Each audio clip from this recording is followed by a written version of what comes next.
Hi, welcome to another episode of TFT Hyper Roll, where I show you some of the builds that I use and how I put them together in the hopes that you can take that and use it in your own games and your own ladder climbs. This one started off really not committing to much, but I was able to 2-star the Gragas, so I threw that out, then decided to put out a Thresh and Vayne. I stacked items onto the characters because the Forgotten buff works differently than it did last time. It used to be based on number of shadow items, but now it's based on the number of victories they participate in together, so it's important to me to win early. And while we watch this first fight, I just want to remind you what this channel is all about, why it's called Mission4Tution. The channel was created so that we can help pay for our son's middle and high school tuition. And we're not asking for donations, just views, because the views are what really count and help us make the ad revenue. So if you could throw a like onto this video, it would certainly help it get out to more people and thus generate more revenue. Back to the fight. The first one went well, so we're starting to get that Forgotten buff, but the second one against these already stacked Sentinels was a lot more difficult. Of these choices, for me, the Negatron Cloak is the most versatile because right now I'm thinking I'm either going with a Ranger build or with a Forgotten build, and it will work into a Bloodthirster or Runin's Hurricane, which will be valuable in both builds. If I want to go Forgotten, then it's going to be Draven items, which again, either Runin's Hurricane or Bloodthirster along with that Infinity Edge that's currently on Vayne will be good. We 2-star the Vayne because that's going to work no matter what, and pick up the Hecarim as an additional Forgotten just to see where this could be going. Roll down a little and find the 2-star Varus waiting on the bench, so we lock and leave all of our options open for the future. Sadly, at this point, the comp isn't particularly strong because there really isn't powerful synergy. We do have 2 Rangers and 2 Forgotten, but with a lot of bronze characters, we're still playing kind of a little bit of both halves. Hopefully the Radiant item can save us. But it's this. Nothing I really want, but I decide to go with the Redemption. My thinking is this could make a really interesting item for Hecarim, and with a Sejuani already on my bench, I can pick up the Cavalier buff. Then I can stack items onto Hecarim, so Hecarim will now have 2 additional ways to heal.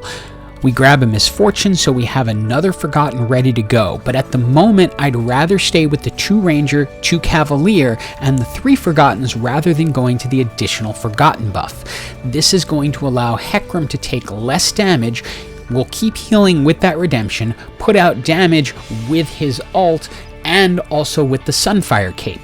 Meanwhile, our Rangers are just pegging things from behind, allowing us to actually get a victory that we need. And while originally I grabbed that Negatron Cloak to make a Bloodthirster with a 2-star Misfortune, I cannot resist the opportunity to put a Spear of Sojin on her because that is an incredibly strong item.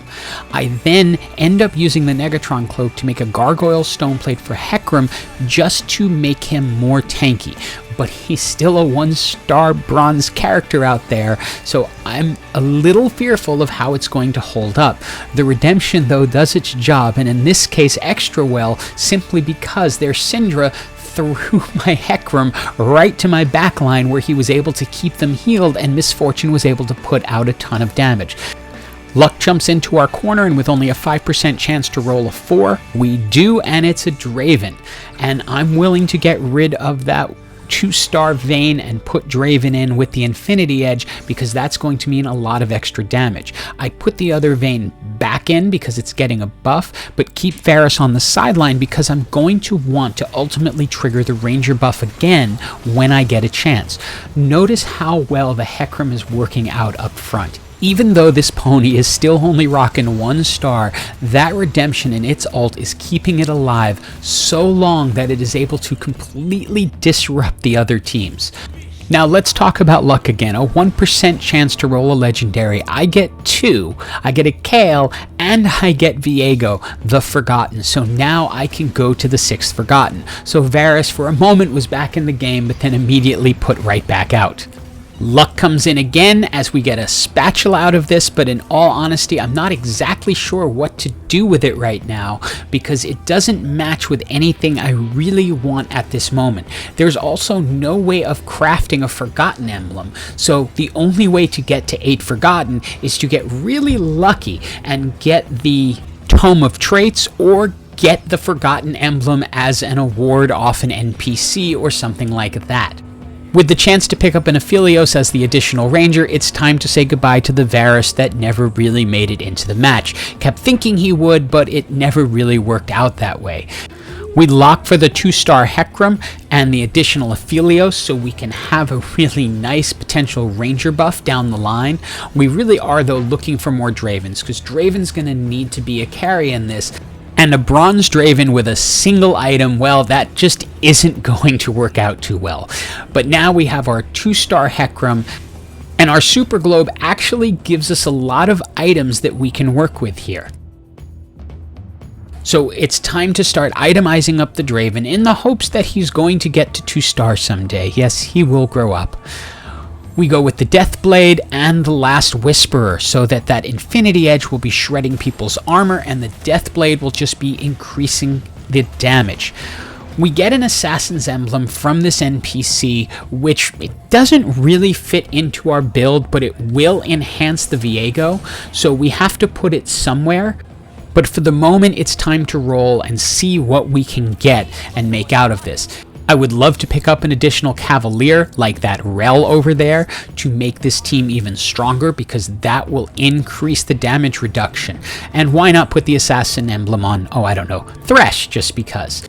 Now I have to be honest and say that I was stuck in the previous season because in my mind, I was making the Ironclad buff with that, but instead I actually made a Cavalier emblem, which is actually infinitely more valuable because then it brings me to 4 Cavaliers.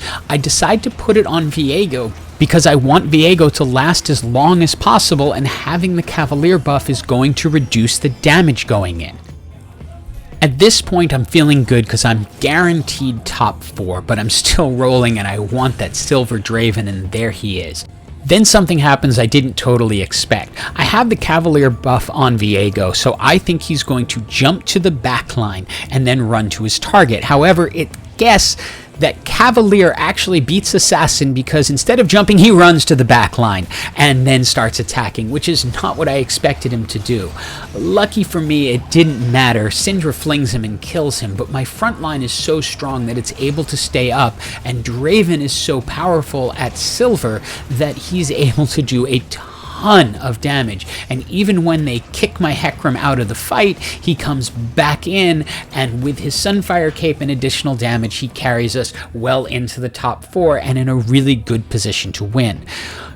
We finally are able to get the Ranger buff that I've been sort of promising myself from the beginning, originally with that Varus, and then over to the Aphelios, although I'm really happy about this item off this NPC because the Quicksilver is going to be amazing for Viego. His biggest problem is CC because he jumps into the back line and will start transforming something, and then that thing has the opportunity to CC him, which will end the transformation. With the Quicksilver on, he is able to complete transforming something and not kill him.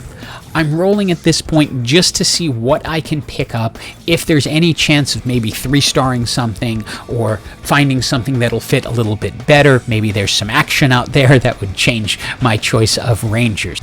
But we don't see any action, so we go with this team as is. Everybody's pretty buffed and ready to go. That redemption worked out far better than I thought it would have. When I saw it, I was actually pretty disappointed because I didn't think it was going to have much of a chance. But here you can see it's just keeping everyone alive as they gather around Hecarim, and he just pours out the healing and keeps himself up. Viego gets the last word by converting their character over to us, and it was our ghost character fighting, so that ends up leading to the victory. Thank you for watching. Hope you enjoyed the video and have an absolutely awesome day.